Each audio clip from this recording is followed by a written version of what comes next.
안녕하십니까, 김쿠크입니다. 오늘은 조금 새로운 컨텐츠를 제가 시도해 보려고 합니다. 영화 리뷰인데 그동안 해왔던 거랑 다르게 제가 좋아했던 영화, 여러분도 좋아하실 거라 생각합니다. 신세계, 영화 신세계에 대한 리뷰를 진행하려고 하고, 가장 중요한 거, 석동추리를 누가 죽였을까? 어떻게 보면 신세계 스토리의 가장 핵심적인 부분인데, 석동추리를 누가 죽였는지 그것까지 제가 오늘 분석하는 영상을 같이 파워포인트를 이용해서 보겠습니다. 신세계, 2013년도에 개봉한 정통 느와르물, 한국에서 어떻게 보면은 가장 성공했다고 보여지는 느와르물 영화죠. 신세계, 감독하고 각본 박훈정 감독하고 각본도 박훈정 감독이 같이 썼는데, 총 3부작으로 기획됐어요. 맨 처음에는 3부작으로 기획되고 우리가 본 거는 1부, 2부랑 3부는 추후에 계획된다고 돼 있었는데 아직 진행은 안 되는 상태고, 총 관객수는 468만 2492명. 굉장히 흥행한 케이스입니다. 왜냐면 19세 미만은 못 보는 성인물인데 근 500만 명이 봤다는 건 정말 흥행한 거예요. 그만큼 패러디도 많았죠. 패러디도 많고 코미디나 그런 데서도 많이 불리고. 시놉시스를 살짝 보시면 이게 설정상 2012년이라고 되어 있는데 디테일한 부분에서는 오류가 좀 많습니다. 좀 많은데 그런 거는 지엽적인 부분은 차치하고 제가 알려드리면, 2012년 기업형 폭력 조직 골드문의 회장 석동출이 교통사고로 사망하면서 그 후계자 자리를 놓고 조직 내 북대문파 수장 정청과 석동출 직계 재범파 2인자 이중구 사이의 권력 다툼, 그리고 그 사이에 경찰로서 잠입해 있는 이자성이라는 인물이 이제 이정재 분이 연기하신 캐릭터인데 진주인공이죠. 신세계 진주인공이고 정청계 2인자입니다. 아주 옛날부터 정청에 이제 최민식 강 과장이 심어놨던 인물이고, 그 조직 구성원들의 알력 다툼을 그린 정통 느와르물. 총 3부작으로 기획되었으며 1부는 전체 내용 중간이다. 왜 중간이냐면, 이제 앞으로 기획된 박훈정 감독이 말한 2부 영화 2부에서 무대는 1부작 상영 기준부터 6년 전, 마지막에 영화 보시면은 6년 전 여수에서 정청과 이자성이 같이 전투를 벌이는 씬이 나오는데, 그거를 이제 2부에 대한 그거를 보여준 거죠. 그거고, 3개 폭력 조직 골드문으로 통합되기 전을 그리며 3부는 1부 이후의 시간을 그린다. 하지만 1부 개봉 후에 현재까지 후속작 촬영 소식이 없어요. 굉장히 아쉬운 점입니다. 지금 영화 시나리오는 굉장히 좋은데 아직 소식이 없어요. 아쉽습니다. 골드문 조직도를 보시면 총수 석동출 회장, 하지만 사망했습니다. 교통사고로. 그리고 정청, 이중구, 장수기, 이렇게 3명. 여기는 북대문파, 여기는 재범파, 여기는 제1파. 하지만은 장수기는 거의 숙청된 상태고, 이중구가 석동출의 재범파 직계죠. 직계, 어떻게 보면 직계고, 정청은 치고 들어온 스타일이 굴러온 돌이에요. 굴러온 돌. 그래서 이중구가 정청을 굉장히 싫어하는 건데, 경찰의 원래 프로젝트에 의하면 재범파와 북대문파가 서로 붙어서 공멸하는 프로그램이었대요. 원래는 신세계 프로젝트는 석동출이 죽은 다음에 진행된 거고, 그 앞전에 이자성을 정청 아래로 끼워둔 이유는 정청의 북대문파와 석동출의 재범파가 같이 붙어서 공멸하는, 두 개의 조직이 와해되는 그런 거를 기획했다고 합니다. 그리고 영업이사 이자성, 진주인공 정청계 2인자고, 여기는 이제 기획본부장 유상훈이라고 이중구 오른팔인데 엘리베이터에서 정청한테 칼 맞고 죽고, 이사는 굳이 김필재 이분이 아니더라도 이사는 여러분 계신데 나중에 이야기 드릴 겁니다. 과연 석동출을 누가 죽였느냐, 이게 어떻게 보면 핵심이에요. 석동출이 사고로 죽었지만, 사고라고 보기에는 좀 깨름직한 부분이 여러가지 있고, 연출에서도 여러가지 나오죠. 그 차 옆에 차를 세워놨던 그 차에 대한 냄새도 좀 많이 흘렸고. 저는 누구라고 생각하느냐? 정청. 왜 정청이냐를 이제 앞으로 설명드릴 건데, 일단 내용이 진행되는, 제가 정청이라고 생각한 이유는 뒤에 말씀드리고, 내용이 차근차근 진행되는 순서대로 일단 말씀드리겠습니다. 여기 후보 뭐 이중구, 장수기, 경찰, 그러니까 강과장 여러가지 있는데, 이거는 그냥 영화상에서 뿌린 떡밥일 뿐이에요. 제가 봤을 땐. 예, 떡밥을 여러가지 뿌렸습니다, 감독이. 하지만 제가 봤을 때 정청이라는 거를 캐치했다. 그걸 하나하나 차근차근 알려드리겠습니다. 일단 스토리 먼저 보시죠. 석동출의 교통사고는 사고가 아닌 의도적 타살이다. 왜냐? 이게 이제 석동출이 탄 차고, 이게 옆에 가만히 서있던 차인데, 여기서 같이 우회전을 할 수 있는 시스템입니다. 여기 우회전 보이시죠? 우회전. 직진할 수는 없는 거고, 우회전 안 했어요, 이 차가. 우회전 안 했고, 이미 이 옆에 세울 때부터 연출 자체에서 냄새가 나게 연출을 한 거는 뭐 대부분 관객분들이 보시면서 느끼셨을 거예요. 이거에 대한 태클은 없을 거라고 믿고, 그러면은 그 다음 진행해 보겠습니다.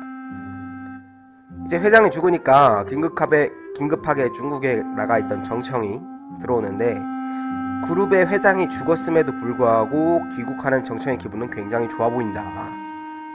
물론 원래 정청의 캐릭터가 장난기가 많은 캐릭터로서 첫인상을 그렇게 강하게 주기 위한 연출이라고 볼 수도 있지만 그거 치고는 굉장히 오버됩니다. 예, 여기 보시면은 실내화 슬리퍼 신고 공항으로 나오시고, 크게 처음에 영화 볼 때는 그게 이상하게 느껴지지 않아요. 왜냐면 정청이라는 캐릭터가 원래 장난기가 많은 캐릭터라서. 나중에 퍼즐을 맞추다 보면 이것도 조금 의심이 가는 행동이고, 그 다음 보시면 이거는 어디냐면 병원에서 석동출이 수술할 때 진행되는 장면인데, 이건 뭐 간단하게만 설명드리면 나머지 조직원들은 다 검은 옷을 입고 있습니다. 검은 계열. 정청 혼자 흰 옷이에요. 원래 뭐 이런 거는 어떻게 보면 고정관념일 수도 있는데, 뭐 상가에나 어떤 나쁜 일이 있을 때 흰 옷 입는 거는 조금 이상한 일이고, 이거는 그냥 떡밥일 뿐이고, 이거에 대해서는 자세하게 설명 안 드리고 그냥 간단하게 이런 장면도 있었다, 그렇게 찍고 넘어가 드리겠습니다. 그 다음에 골드문 이사의 모습인데, 여기서도 살짝 이게 그냥 보면은 자연스럽게 가는 건데, 하나하나 따져보면 희한한 부분이 많아요. 뭐냐, 특별한 일이 없으면 범재범파의 지지를 받는 이중구가 차기 회장을 뽑힐 확률이 컸습니다. 왜냐면 그건 강 과장이 나중에 정청을 공항에서 만났을 때도 얘기해주는 부분이거든요. 이 상태에서 가면은 너는 백방 이사회에서 진다, 이 말을 합니다. 너도 알겠지만이라는 표현까지 해요. 그럼 정청도 알고 있다는 건데, 장수기가 다음 달 임시 이사회에서 차기 회장을 뽑자고 합니다. 거기서 정청은 좋다고 해요. 무슨 자신감인지 모르겠지만 좋다고 합니다. 뭔가 자기는 카드를 갖고 있었나 봐요. 저는 모르겠지만 아무 조건 없이 받아들인다. 그 다음 보시면 이사회 다음에 여러 이사들이 이중구 사무실로 찾아갑니다. 이중구 사무실로 찾아가는데, 여기 보시면 알겠지만 화교 출신인 정청, 이거는 북대문파보다는 재범파 쪽과 가까워서 범재범파로 불립니다. 이거는 고국장이 그 브리핑할 때 나오는 내용이고, 하지만 석동출이 정청을 굉장히 아꼈습니다. 왜냐면 아까 말했듯이 재범파랑 북대문파가 붙어서 공멸시킬 작전으로 강 과장은 프로젝트를 진행했는데, 정청이 재범파 맞서지 않고 그냥 재범파 아래로 들어가 버려요. 석동출 아래로. 그래서 골드문이라는 조직이 탄생한 거예요. 정청이 어떻게 보면은 강 과장은 정청을 무시하고 있지만 정청이 굉장히 똑똑한 인물입니다. 위험하다고 판단되니까 바로 석동출 아래로 들어가 버리고 그 2인자를 차지합니다. 나중에 먼 미래를 바라봐서 그런 건지 모르겠지만, 그래서 석동출은 정청을 굉장히 아껴요. 자기 발 아래로 그냥 들어와 줬으니까. 그래서 이 이사들도 정청을 그냥 뭐 따라준다고 따랐는데, 이중구는 그거에 대한 불만이 컸죠. 왜냐면 자기가 정통 재범파 2인자인데 굴러들어온 돌, 정청한테 자기 자리를 뺏긴 것 같으니까 당연히 기분이 나쁘겠죠. 그거에 대한 불만을 토로하는 자리고, 여기서 알 수 있듯이 이쪽 이사들하고 이중구의 지분을 합치면 이사회에서 회장을 선출할 때 이중구가 차기 회장한테 될 확률이 굉장히 크다.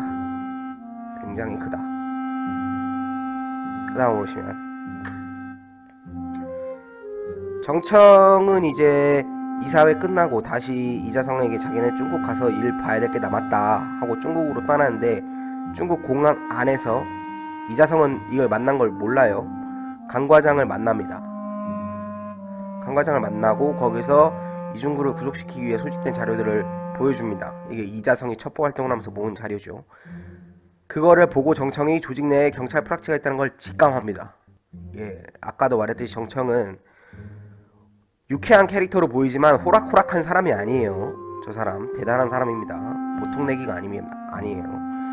그리고 그동안 석동출의 수족들을 프락치 핑계로 제거한다는 것이 경찰에게 발각되었음을 압니다. 강 과장이 말하죠. 우리 말은 제대로 하자. 경찰 프락치 핑계로 석동출 수족들 제거한 거 아니냐. 그게 맨 처음 영화 시작 부분에 나오는 부분인데, 최이사라고 하는 사람이 피투성이가 돼갖고 이자성과 성무한테 제거를 당합니다. 근데 최이사가 정말 울부짖어요. 자기는 프락치가 아니다. 프락치가 아니고 자기는 석동출을 모신 지가 몇 년이 됐는데 뭐가 아쉬워서 경찰 프락치 짓을 하냐. 하지만 제거해버립니다. 그게 바로 지금 말하는 거죠. 프락치 핑계로 그냥 석동출 수족들을 제거한 거예요.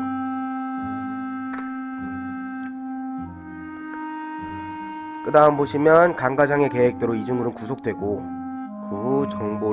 그 정보를 정청계가 경찰에 넘겼다고 생각한다. 이중구는 실제로 이자성이 첩보로 넘겨준 거니까. 맞습니다.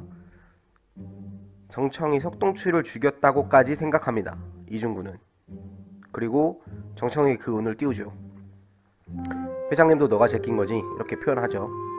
거기서 정청의 표정이 굉장히 의미심장한데, 정청이 다시 물어봐요. 너 아니었냐? 너 아니면 짜발에 들이거나 아니면 뭐 한둘이겠냐, 이렇게 뭐 두리뭉술하게 넘기는데 강한 부정은 하지 않습니다. 이걸 아셔야 돼요. 강한 부정은 하지 않아요. 그러니까 이중구가 이렇게 엿을 매기죠. Fuck you bro. Okay, let's get it. 제가 이제 그 다음에 보여드릴 게 중요한 포인트인데, 제가 왜 정청이 석동출을 죽였다고 생각하는 그 근거들 하나하나 보여드릴게요. 이게 이제 공항에서 내리고, 처음 공항에서 내리고 같이 이재성하고 병원으로 이동하는 씬인데, 회장이 지금 생사에 고비에 있는데 전혀 긴장하는 모습이 없습니다. 전혀 긴장하는 모습. 만약에 제가 정청이라면 지금 회장이 죽을 것도 걱정되지만 회장이 죽고 나서 차기 회장을 선출할 때 이중구에게 밀린다는 것도 알아요. 근데도 저렇게 긴장하는 모습이 전혀 없어요. 마치 무슨 선물이라도 받은 듯한 꼬마 마냥. 그리고 아시는 분들 아시겠지만 선글라스를 쓰면서 하는 대사가 있죠. 아이 좋아. 뭐가 그렇게 좋은지 모르겠습니다. 그다음, 저는 이 장면에서 정청이 석동출의 죽음을 사주한 걸 확신하게 됐는데, 왜냐, 지금 이게 이자성한테 선물을, 중국 갔다 왔으니까 선물을 사다 주는 장면인데, 석동출이 죽어서 갑자기 회사로 복귀하는 과정에서 선물을 사는 여유가 있다? 이거는 석동출이 죽으라는 거에 대한 정보를 알고 있었거나, 아니면 죽는다는 거에 대해서 어떤 급박함을 전혀 느끼지 못하는 그런 거를 보여주는 장면이라고 생각합니다. 그룹의 회장이 갑작스러운 사고로 생사가 왔다 갔다 하는 지경에 놓였는데 부하와 그 아내의 선물을 사는 여유가 있다. 이거는 조금 깨름직한 부분이고, 그 다음 부분도 보시면 이거는 이사회를 마치고 엘리베이터를 타고 회사를 나오는 씬인데, 이사회를 마치고 회사를 빠져나오며 이자성에게 자신은 다시 중국으로 가야 한다고 말합니다. 정청이 미안한 부탁을 해야 되겠다. 나는 다시 상해로 가야겠다. 왜 가냐? 어떤 뭐 회사 일을 마무리 짓지 못하고 돌아왔다고 해요. 급작스럽게 복귀하는 바람에 선물은 사가지고 돌아왔으면서 그런 핑계를 대면서 중요한 거, 자신이 중국을 가는 것은 이중구 포함 그 누구에게도 알리지 말라고 주의를 시킵니다. 비행기 타기 직전까지 강조하죠. 그것 때문에 이자성이 짜증내는 씬도 나오고, 회사 일로 중국을 간다면 이중구랑 다른 이사들이 알지 못할 이유는 없거든요. 제가 중국에서 회사 일을 본 게 아니고 다른 일을 본 거 아닌가. 여기서 제가 생각한 게, 정청은 골드문과 삼합회의 연결을 독점하고 있습니다. 그것도 경찰 브리핑 내용에서 나오는 내용이고, 독점하고 있어서 삼합회와 어떤 밀 거래를 통해서 석동출을 제거한 걸로 보인다. 왜냐? 골드문을 자기가 접수해야 되니까. 그 이후에 지금 두 번째로 중국을 가겠다고 한 이유는 이사회에서 이중구를 이기기 위한 카드를 만들려고 가는 과정인데, 여기서 강 과장을 만나게 돼버리죠. 여기서 강 과장을 만나게 돼버리니까, 여기서 보시면 아시겠지만 회사의 회장이 급사하여서 회사 업무가 올스탑 돼야 될 판국에 어떤 회사 일을 마무리 짓기에 중국을 방문한다는 것인가. 이거는 회사 일로 간다고 볼 수가 없습니다. 그 비장의 카드를 만들려고 가는 와중에 강 과장을 만나게 되고, 강 과장이 이중구를 우리가 담가주겠다, 너를 밀어주겠다 하니까 어떻게 보면 정청한테는 좋은 일이죠. 좋은 일인데 정청은 끝까지 강 과장 찾아가서 우리 일에 참견하지 말아죠. 왜? 우리가 맨 처음 영화 볼 때는 정청의 자존심 때문에 그렇게 보일 수도 있는데, 그게 아닌 거죠. 정청은 이미 상업해야 할 거래를 통해서 자기가 비장의 카드를 갖고 있고, 이것만 꺼내면은 이중구 이길 수 있는데 괜히 경찰 도움 받아갖고 경찰 아래로 들어갈 이유가 없지 않습니까? 그러니까 그렇게 강 과장한테 신경 쓰지 마라, 내가 알아서 하겠다, 그렇게 말한 거예요. 그렇게 말한 거고, 제가 봤을 때 그래서 결론을 말씀드리면, 석동출은 골드문을 접수하려는 정청의 사주에 의해서 삼합회 조직원과의 밀거래로 행해졌다. 그리고서 정청은 이사회에서 패배가 가시화되어도 전혀 긴장하는 기색 없이 마지막 중국 방문에서 어떤 카드를 가지고 국내로 복귀할 생각이었으나, 그 비행기를 타기 직전 강 과장을 만남으로써 골드문 조직 내에 깊숙하게 잠입한 경찰 프락시들의 존재를 눈치챘고, 그 사람들을 축출하기 위해 중국 해커들의 경찰청 본청 데이터베이스를 해킹시킨다. 결국 거기서 이자성이 발각되죠. 성문도 발각되고, 그러나 정청이 이자성만큼은 죽이지 않고 마지막 숨줄을 놓기 전에 이자성에게 이제 선택해라. 경찰로 살 것인지 조폭으로 살 것인지 선택하는 유언을 남기고 세상을 떠납니다. 결국 이자성 경찰에 배신하고 북대문파 조직원들과 함께 장수기와 이중구를 처단하고 골드문을 접수하죠. 이렇게 됨으로써 이루어진 건 뭐냐? 여기 살짝 가려졌는데, 결국 정청계 북대문파가 골드문을 접수하게 됨으로써 정청이 지향하던 신세계는 이자성의 손으로 이룩된다. 정청이 지향하던 신세계는 뭐냐면,